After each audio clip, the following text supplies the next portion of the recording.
وَيَسْأَلُونَكَ عَنْ ذِي الْقَرْنَيْنِ، اور یہ پوچھتے ہیں آپ سے ذوالقرنین کے بارے میں. قُلْ سَأَتْلُو عَلَيْكُمْ مِنْهُ ذِكْرًا، آپ فرمائیے میں پڑھتا ہوں تم پر اس کا کچھ حال. اللہ.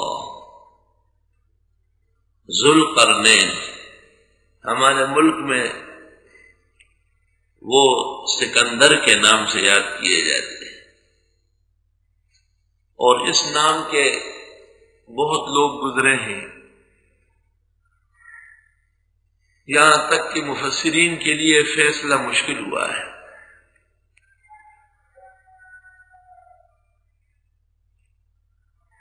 ذوالقرنین، قرن کے معنی 100 سال، اور قرنین اس کی حکومت 200 سال تھی. اور قرنین کیونکہ وہ بادشاہ تھے جن اور انس کے، اور قرنین اس کے تاج میں 2 سینگ بنے ہوئے تھے.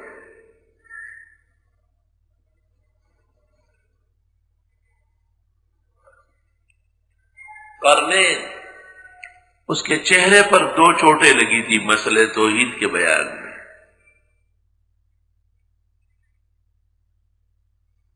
قاہرہ کے قریب ایک چھوٹی بستی ہے اسکندریہ، یہی پیدا ہوا ہے، اور اس نام کے تاریخ میں بڑے بڑے معتبر بادشاہ گزرے ہیں.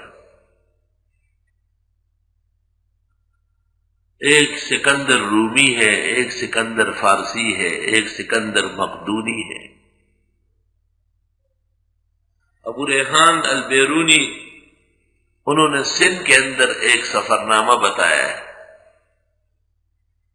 قرون خالیہ کے نام سے، اور ایک سکندر کی تائید کی ہے کہ یہی مراد ہے قرآن کا ذوالقرنین یہ ہے.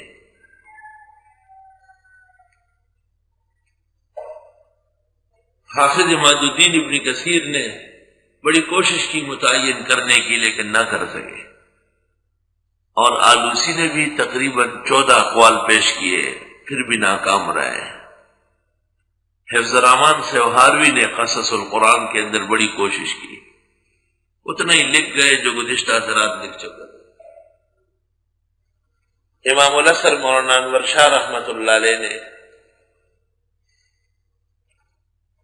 مختلف احوال جمع کیے،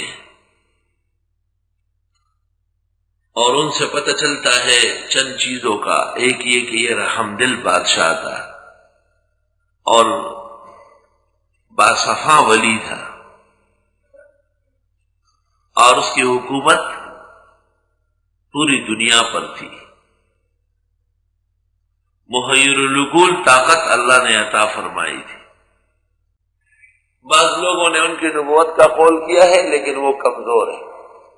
وَذُوالْقَرْنَيْنِ لَمْ يُعْرَفْ نَبِيًّا كَذَا لُقْمَانُ فَاحْذَرْ عَنْ جِدَالِ.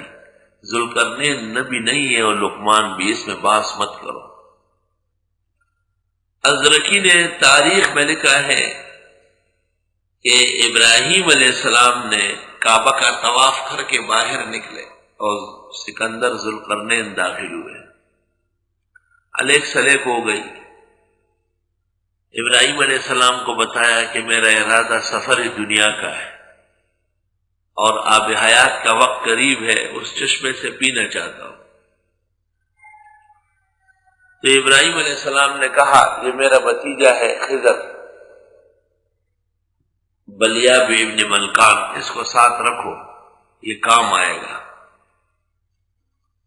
تو یہ خود غور کرنے کی بات ہے کہ خضر موسیٰ کے زمانے میں، جو ابراہیم علیہ السلام کے 2500 سال بعد کا قصہ ہے، اور ابراہیم علیہ السلام نے ان کو ذوالقرنین کا وزیر مقرر کیا. تو جب 2500 سال پہلے موجود تھے تو 2500 سال بعد بھی ہو سکتے. بعض روایات میں ہے کہ ابراہیم علیہ السلام ان کے ساتھ واپس ہوئے اور ایک اور طواف ساتھ کیا، اور پھر ذوالقرنین کے سفر دنیا کے لیے دعا فرمائی. یوں ذوالقرنین پکا مومن، اعلیٰ درجے کا ولی، رحم دل بادشاہ، ابراہیم علیہ السلام کا صحابی، اور وزیر ان کا خضر تھا. بعض علماء نے کہا ہے کہ ذوالقرنین کی وجہ یہ ہے کہ لأنہ ملک الروم والفارس، روم و فارس کا بادشاہ تھا۔ بعضوں نے کہا ہے اس کے سر میں سینگ جیسے تھے۔ علی سے ایک روایت ہے کہ ذوالقرنین اللہ کا خیر خواہ و نیک بندہ تھا، قوم کو نصیحت کرتے تھے، قوم نے سر پر مارا، فوت ہو گئے، فسمی ذوالقرنین، وسمی ذوالقرنین لأنه بلغ المشارق والمغارب من حيث يطلع قرن الشمس ويغرب، جہاں سے سورج طلوع ہوتا ہے جہاں ڈوبتا ہے وہاں تک پہنچ چکا ہے۔ وَيَسْأَلُونَكَ عَنْ ذِي الْقَرْنَيْنِ، یہ پوچھتے ہیں آپ سے ذوالقرنین کے بارے میں، قُلْ سَأَتْلُو عَلَيْكُم مِّنْهُ ذِكْرًا، آپ فرمائیے میں پڑھتا ہوں تم پر اس کا کچھ قصہ۔ اِنَّا مَكَّنَّا لَهُ فِي الْأَرْضِ، ہم نے حکومت دی تھی ان کو زمین میں، وَآتَيْنَاهُ مِنْ كُلِّ شَيْءٍ سَبَبًا، اور دے چکے تھے ان کو ہر چیز کا ساز و سامان۔ فَأَتْبَعَ سَبَبًا، پس وہ پیچھے پڑ گیا ایک سفر کے، پہلے سفر شروع ہوا۔ حَتَّى إِذَا بَلَغَ مَغْرِبَ الشَّمْسِ، یہاں تک کہ جب وہ پہنچے سورج ڈوبنے کی جگہ تک، وَجَدَهَا تَغْرُبُ فِي عَيْنٍ حَمِيَةٍ، پایا اس کو کہ وہ ڈوب رہا ہے ایک چشمے کالے میں، ایک ایسی جگہ تک پہنچ گئے جہاں پر نیچے پانی تھا اور اس میں ایک چشمہ تھا، اور اس چشمے کے اندر سورج ڈوبتا ہوا نظر آیا۔ وَوَجَدَ عِندَهَا قَوْمًا، اور انہوں نے پایا وہاں پر لوگ۔ قُلْنَا يَا ذَا الْقَرْنَيْنِ، ہم نے کہا ذوالقرنین، إِمَّا أَن تُعَذِّبَ، یا ان کو عذاب دے، وَإِمَّا أَن تَتَّخِذَ فِيهِمْ حُسْنًا، یا اختیار کر لے ان کے ساتھ اچھا سلوک۔ قَالَ أَمَّا مَنْ ظَلَمَ، فرمایا جو ان میں ظالم ہے، فَسَوْفَ نُعَذِّبُهُ، ظالم اس کو کہتے ہیں جس کو ہدایت آئے اور نہ مانے، فَتَن قریب اس کو سزا دیں گے، ثُمَّ يُرَدُّ إِلَىٰ رَبِّهِ، پھر لٹایا جائے گا رب کی طرف، فَيُعَذِّبُهُ عَذَابًا نُكْرًا، پس عذاب دے گا عذاب عجیب سا۔ وَأَمَّا مَنْ آمَنَ وَعَمِلَ صَالِحًا، جو ایمان لائے عمل کیا نیک، فَلَهُ جَزَاءً الْحُسْنَىٰ، اس کے لیے بدلہ اچھا ہوگا، وَسَنَقُولُ لَهُ مِنْ أَمْرِنَا يُسْرًا، اور ان قریب کہیں گے اس کو اپنے کاموں میں آسانی، ہم اس کے ساتھ سختی نہیں کریں گے۔ یہ مغربی سفر ہوا۔ ثُمَّ أَتْبَعَ سَبَبًا، پھر اس نے تیاری کی ایک اور سفر کی، یہ مشرقی سفر ہے۔ حَتَّى إِذَا بَلَغَ مَطْلِعَ الشَّمْسِ، یہاں تک کہ پہنچ گیا جہاں سے سورج طلوع ہوتا ہے۔ وَجَدَهَا تَطْلُعُ عَلَىٰ قَوْمٍ، پایا اس کو کہ نکل رہا ہے قوم پر، لَمْ نَجْعَل لَّهُم مِّن دُونِهَا سِتْرًا، ہم نے نہیں چھوڑا ان کے لیے سورج کے آگے کوئی پردہ، بالکل ننگے رہ رہے۔ عبدالرزاق نے مصنف میں کہا ہے انہم الزنج، اس قوم کو زنج کہتے تھے، زنج جس کو کہتے ہیں بنگ، پشتو میں کوارٹ کی طرف قوم بنگش، یہ وہی لوگ ہیں بنگش، عربی میں کہلاتے ہیں زنج، اصل یہی ہے۔